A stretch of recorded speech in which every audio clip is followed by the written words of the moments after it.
ঘটনাটা ২০০৮ সালের। পশ্চিমবঙ্গ বাংলাদেশ সীমান্তের কাছাকাছি এক ছোট্ট স্টেশন দেউলিয়াহাট। খুবই সাধারণ জায়গা। দিনে দু একটা লোকাল ট্রেন থামে, রাতে প্রায় বন্ধ থাকে। স্টেশনের পাশে বড় শালবন আর একটু দূরে নদী। আমি তখন একটি সংবাদপত্রে কাজ করি। লোকাল স্টেশনগুলোর অবস্থা নিয়ে রিপোর্ট করতে গিয়ে ওই স্টেশনে পৌঁছায়। স্টেশন মাস্টার নাম হরিদাস বাবু, বয়স 50-এর মতো, শান্ত স্বভাবের মানুষ। কথা বলতে বলতে হঠাৎ তিনি বললেন, রাতটা এখানে কাটাবেন না, শেষ ট্রেনের পর এই স্টেশনটা ভালো না। আমি হেসে বললাম, চুরি ডাকাতি? তিনি মাথা নাড়লেন, তাহলে তো ভয় পেতাম না। তারপর আর কিছু বললেন না। সেদিন শেষ ট্রেনটা রাত 10টার দিকে চলে গেল। স্টেশন ফাঁকা, চারদিকে নিস্তব্ধতা, এমন যেন শব্দও ভয় পায়।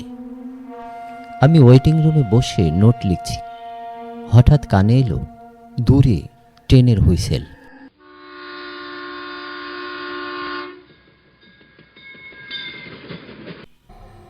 অদ্ভুত, এই লাইনে তো আর ট্রেন নেই। আমি বাইরে বেরোলাম।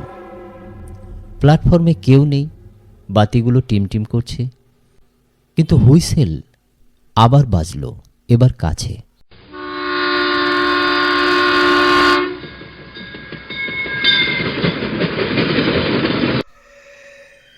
লাইন কাঁপছে, যেন ট্রেন আসছে।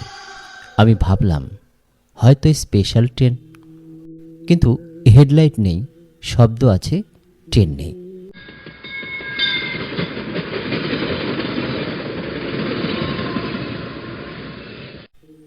লাইন কাঁপতে কাঁপতে হঠাৎ থেমে গেল। আর ঠিক তখনই প্ল্যাটফর্মে পায়ের শব্দ। একজন, দুজন, অনেকজন।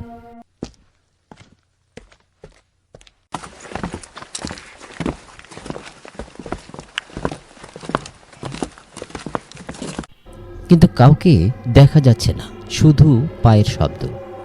মনে হচ্ছে লোকজন নামছে, হাঁটছে, কথা বলছে। একজন মহিলা যেন বলল, বাচ্চাটাকে সামলাও। একজন পুরুষের কণ্ঠ, তাড়াতাড়ি নামো, সময় নেই।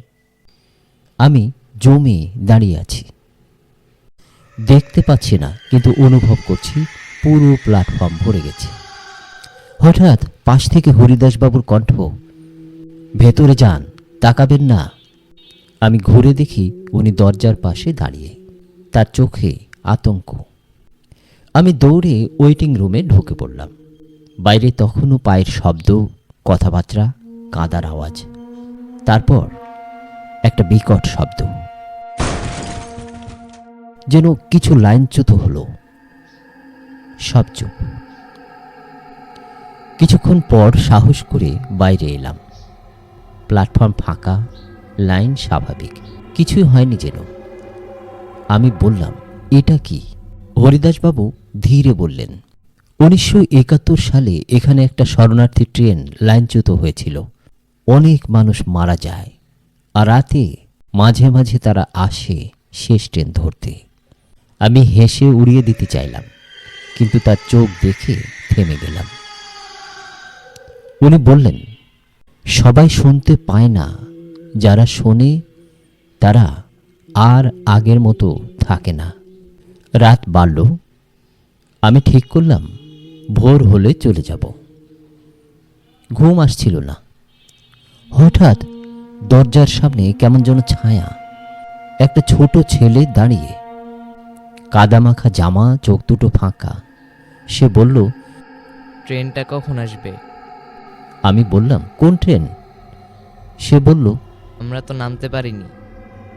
তারপর ধীরে ধীরে মিলিয়ে গেল। আমি দরজা খুলে বাইরে এলাম, কেউ নেই, কিন্তু লাইনের ওপর ভেজা পায়ের দাগ, একটা, দুটো, অনেকগুলো, সব প্ল্যাটফর্মের দিকে। ভোরে স্টেশন ছাড়ার সময় হরিদাসবাবু বললেন, কাল রাতে আপনি কাউকে দেখেছেন? আমি চুপ করে থাকলাম। উনি দীর্ঘ শ্বাস ফেললেন। প্রথম যেদিন দেখেছিলাম তখন আমিও বিশ্বাস করিনি।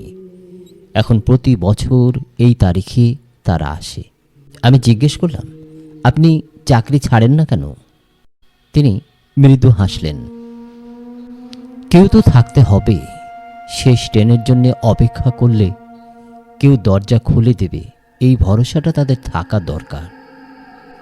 ঘটনার কয়েক মাস পর আবার খবর পেলাম হরিদাস বাবু মারা গেছেন স্টেশনের কোয়ার্টারে। মৃত্যুর আগের দিন নাকি তিনি বারবার বলছিলেন, আজ ট্রেনটা ঠিক সময়ে এসেছে, সবাই উঠেছে তো।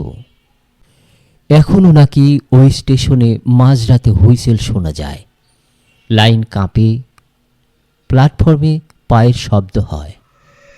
আর কেউ যদি খুব মন দিয়ে তাকায়, দেখতে পায় কুয়াশার ভিতর একটা পুরনো ট্রেন দাঁড়িয়ে, জানালার ভিতর মানুষ বসে আছে, চোখ নেই, শুধু অপেক্ষা শেষ ট্রেনের জন্যে।